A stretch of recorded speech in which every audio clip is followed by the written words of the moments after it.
This is a 1986 Mercedes-Benz 190E European import. I drive a Benz in slow races with the old Seville's and the old Pacers, and the style is crisp, just like my lisp. This is the most disappointingly slow car I have ever driven. It's one thing when you go into a car knowing that it's gonna be slow, like a Caprice, or a Camry, or a Dodge Aspen. But when a car has a kick-ass badge and sorta looks like that Cosworth thing, you're expecting it to be fast, so your hopes are all raised up. And then you get into it as, seriously, I was trying to pull out at an intersection in this thing, and I kid you not, I had full throttle start, and I dumped the clutch, and the wheels didn't even spin. Wanna know why? Well, let's look at the specs. I know this is the cheap version.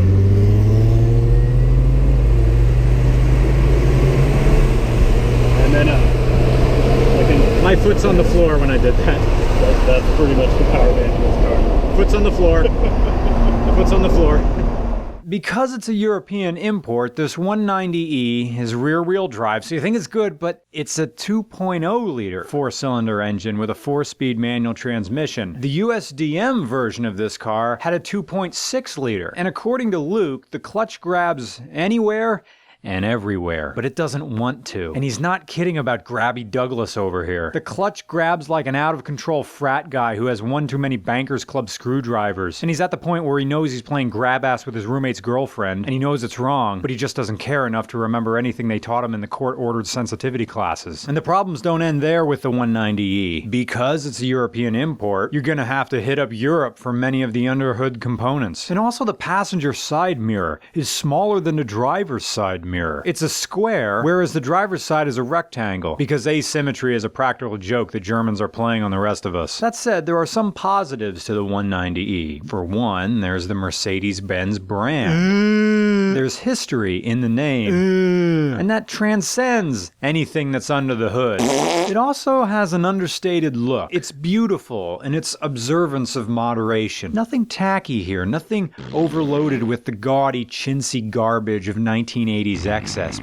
Yes, there's sort of a factory body kit look before body kits were a thing. And look, there is a spoiler in the back that's supposed to mean something. Well, it is rear-wheel drive, so yes, we can argue that that spoiler does belong there. This car is a businessman with a fresh haircut and a crisp suit. Mercedes-Benz 190E, sponsored by afternoon brandy and tax-deductible lunches. If I can't put my fist inside you and open my whole hand, we have nothing to discuss. Even if we're not crazy about the 190E, there's significance in what it offers because it represents what we've lost through the passage of time. You have a clean dash, you have basic gauges. The interior of the car is not trying to show off. I am a car for driving. I have an engine which moves the car. I have a gearbox which changes gear ratios. Unfortunately, honest regular cars are a minority these days. It's an ugly truth, but it's one we have to face. We're in the age of the crossover, the SUV, the hybrid. Simple frame designs aren't as popular as they used to be. I mean, for one, safety has marginalized them. And two, everybody is trying to be exceptional with their car designs. Every car is above average in a Lake Wobegon kind of way. And now, compact crossovers are replacing mid-sized sedans in the market. And that's with trucks and SUVs continuing to crowd the space that used to be occupied by the Civics, the Accords, and Camrys and Corollas of the world, and these simple 190Es. According to Car and Driver, the downward trend started in 2001, the first year when SUV and truck sales officially surpassed cars as the consumer standard, claiming 51% of sales that year. The report goes on to state that crossovers could end up accounting for 20% of the market by the year 2020. As we Americans get fatter, our cars need more ass-hauling space to accommodate us. As our families grow, we need more cargo room. As our egos grow, we need to sit taller and bigger, hulking, metallic oligarchies. Our vehicles have not only outgrown us, they've largely stopped mattering to the people who own them. They are coaches that get from point A to point B. They are appliances now. But the Mercedes-Benz 190E is a throwback to the days when a car was an intrinsic part of who you were. The car was a part of the family.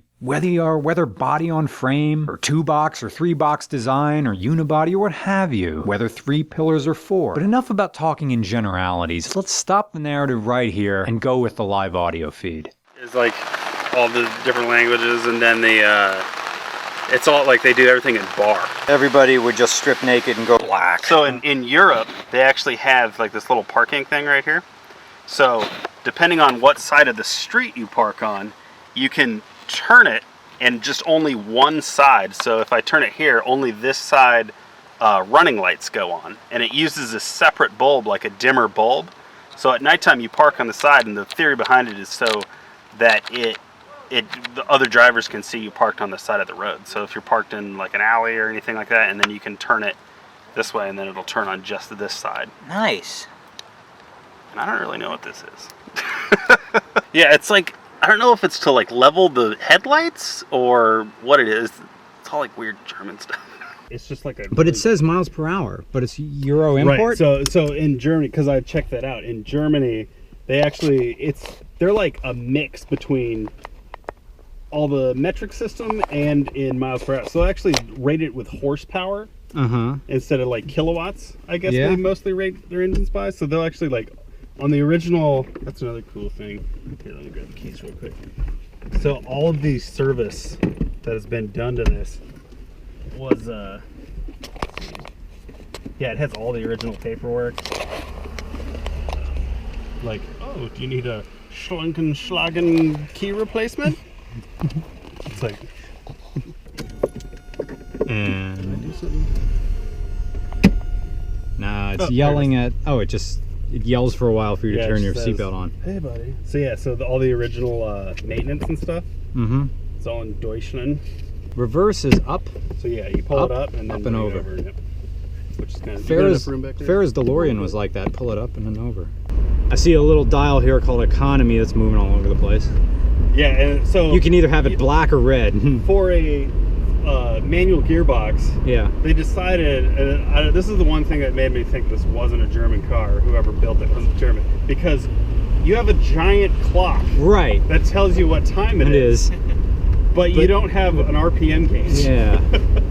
I keep thinking it's a 5-speed, and I. Do you want to? Yeah, I can turn the mirror. But back to symbolism. Even if the 190E does act as a symbol of sorts, I mean, in America, Mercedes still carries weight, although it doesn't do it in the way it used to. But I mean, this was from an age when a Mercedes was a Mercedes. We still value it. We still have to approach the 190E as car reviewers. So how does it actually run? Oh, it's slow! I look so freaking cool, but I'm not going anywhere. But you know what? That's part of it. The 190E makes you look cool beyond any sort of hipster ironicism. You have taste. Oh God, I loved being me in this car. The 190E is a car that's fun to sit and be motionless. You will enjoy this car while sitting at a stoplight. And even though you basically end up with the same sort of pedestrian efficiency that hasn't been here since the early 90s, and by that I mean early 90s British porn, it's mostly just okay, like a nap on the Greyhound bus or a 15% discount at Pep Boys. Yeah, that's fine. Bit of history before we go. In 1986, Mike Tyson became the youngest heavyweight champion in boxing, and that's fitting here. In its own day, the 190E was symbolic of the type of success that requires maintenance. It's a reminder that you can have happiness, you can have money, but neither is necessarily going to last. Not if you don't put in the work. There are limits to what you can accomplish with name value and past accomplishments alone. You can dump out the clutch, but the wheels don't spin very much, or even at all. No, they don't. They're just kind of there. Oh no, no, regular, fancy or not, cars like these are not If the speed is lacking, yeah, you've got to bounce.